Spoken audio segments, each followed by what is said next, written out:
Betrayal of trust. How a San Francisco nonprofit chief allegedly diverted $1.2 million from the city's most vulnerable. An investigative deep dive into the Gwendolyn Westbrook case, the nonprofit ecosystem, and the impact on taxpayer confidence and homelessness services. A story of promise and potential. San Francisco has long been a focal point of complex challenges related to homelessness, mental health, and the delivery of supportive services. For decades, city leaders leaned on a network of community-based organizations to bolster the social safety net, trusting that nonprofit leaders would steward public funds ethically and effectively.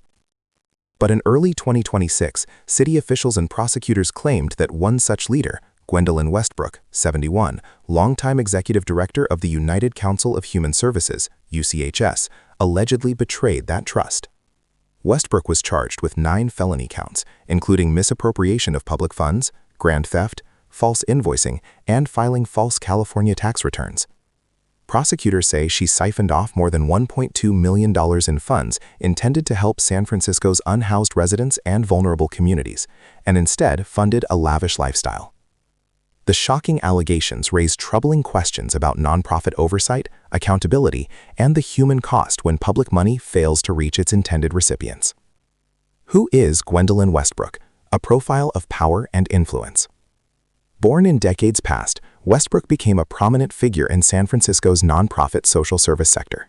She led UCHS, an organization that provided food, shelter, outreach, and support services to low-income and homeless residents for nearly 20 years. To many, Westbrook was a fixture in the city's efforts to address homelessness. She partnered with City Hall, received public accolades, and oversaw contracts worth millions. But beneath the surface, investigators later said, something went horribly wrong.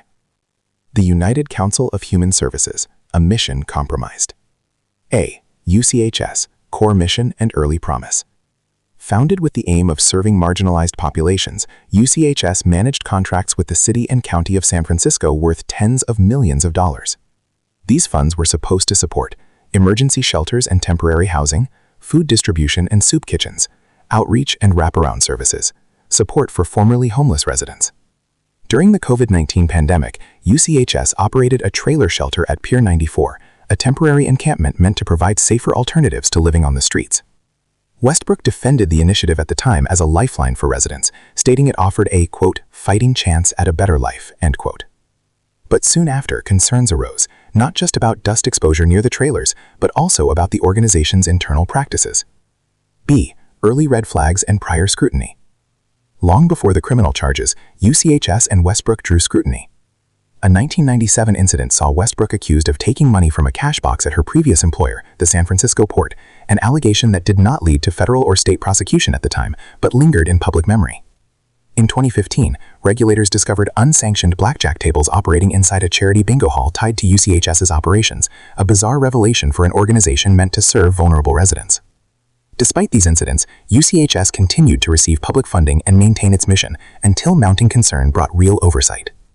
How the investigation unfolded. A. Audit triggers deep dive. City auditors and the San Francisco Comptroller's Office began raising concerns about UCHS's financial practices as early as 2022. Internal control weaknesses, anomalous transactions, and poor bookkeeping sparked red flags and prompted deeper review. Officials noted unusual patterns of cash withdrawals, irregular reimbursements, and a lack of proper financial safeguards. In some cases, auditors warned that UCHS's financial practices violated contract terms with the city. Those warnings prompted referrals to the San Francisco District Attorney's Office Public Integrity Task Force, a specialized unit focused on corruption and misuse of public funds. After months of audit work, interviews, and forensic accounting, prosecutors concluded there was probable cause to seek criminal charges against Westbrook.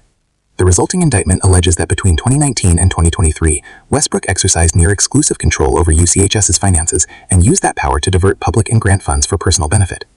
The alleged scheme, what prosecutors claim. A. Unauthorized salary and payment schemes. Investigators allege Westbrook paid herself undisclosed double salary amounts, far exceeding her publicly reported compensation.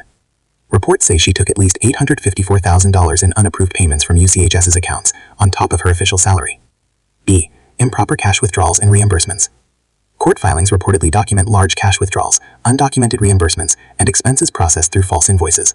In some cases, investigators could not trace the ultimate use of funds, meaning hundreds of thousands remain unaccounted for.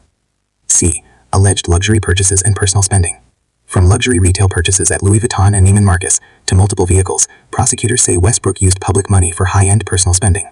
Reports also include allegations of jewelry purchases and tuition payments using nonprofit funds. Even more eyebrow-raising, a civil lawsuit from a former employee claimed Westbrook gave shelter resources and organizational benefits to relatives and friends, blurring lines between personal loyalty and public service. These details paint a picture of alleged misconduct that goes far beyond bookkeeping errors or minor compliance violations. The human cost, homelessness in San Francisco today. San Francisco's homelessness crisis is among the most visible in the United States. Encampments line downtown sidewalks, shelters are overburdened, and available affordable housing units are far outpaced by need. When funds meant to address that crisis are misused, the consequences are deeply felt. Fewer shelter beds and support services are available for people experiencing homelessness. Outreach programs cannot expand or maintain staffing. Trust in nonprofit partners diminishes, making future collaboration harder. City officials have been explicit that the alleged misuse of money intended to serve unhoused residents harmed ongoing efforts to combat one of the city's most urgent social crises. Legal charges explained. Westbrook faces 9 felony counts. Misappropriation of public funds. Grand theft, 3 counts. Presenting false invoices. Filing false California state tax returns, 4 counts. Each carries serious implications under California law, both criminal and financial. 8. California law, misappropriation and theft penalties. A. Misappropriation of public funds. Penalty Code 424. Under California Penalty Code 424, misappropriation of public funds is a felony offense when someone entrusted with handling public money uses those funds for unauthorized purposes. Potential penalties upon conviction include 2 to 4 years in state prison, fines up to $10,000, felony probation, restitution orders, permanent disqualification from holding public office or similar positions in California. Even in cases with no direct financial benefit to the offender, the statute allows punishment for knowingly mishandling or diverting funds beyond authorized use. B. Grand theft, Penalty Code 487. Grand theft, the unlawful taking of property valued over $950, is also charged as a felony when the value exceeds certain thresholds. Given the scale alleged here, the enhanced penalties mimic those of other major theft crimes. Multiple years of incarceration, substantial fines, probation, restitution. I. False tax filings and related consequences. Westbrook is also charged with filing false California tax returns for multiple years. State tax fraud involves knowingly making false statements in tax documents to evade obligations, another serious offense with both criminal and civil penalties, including fines, restitution, and potential prison terms. X. Court proceedings and defense strategies. At her initial court appearance, Westbrook was booked into custody and later released.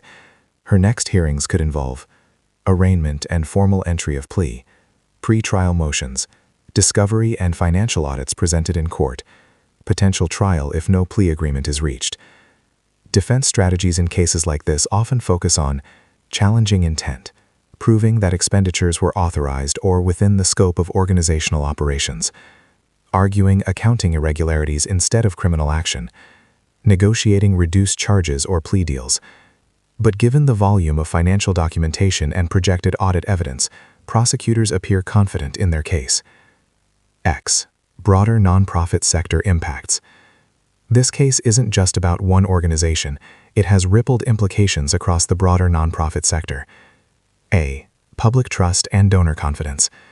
When leaders of mission-driven organizations are accused of financial misconduct, donors, both individual and institutional, often become more skeptical. This can result in reduced charitable contributions, increased demand for transparency and reporting, stricter compliance requirements. B. Government contracting and oversight. Local governments may tighten financial oversight of contractors, more frequent independent audits, stricter eligibility reviews, enhanced reporting mandates. This could increase administrative costs for smaller nonprofits and dissuade some organizations from entering into public contracts. X. The personal dimension. Westbrook's legacy under scrutiny. For 2 decades, Westbrook occupied boardrooms, city hall partnerships, and community events touting nonprofit mission and service. Yet the allegations assert that the very funds entrusted to uplift unhoused residents were diverted for personal luxury. Her legacy, whatever it ultimately becomes in the court of law, will likely be defined by this moment, a powerful indictment of trust violated. X. This case goes next. The coming months will be critical. Prosecutors will present detailed financial evidence. Defense lawyers will scrutinize audit methodology and intent. The court will weigh the balance between oversight failure and criminal conduct. San Francisco's nonprofit community will continue navigating public skepticism. Whether this case results in convictions, plea deals, or other legal outcomes, its impact will reverberate through San Francisco's civil and nonprofit landscape for years.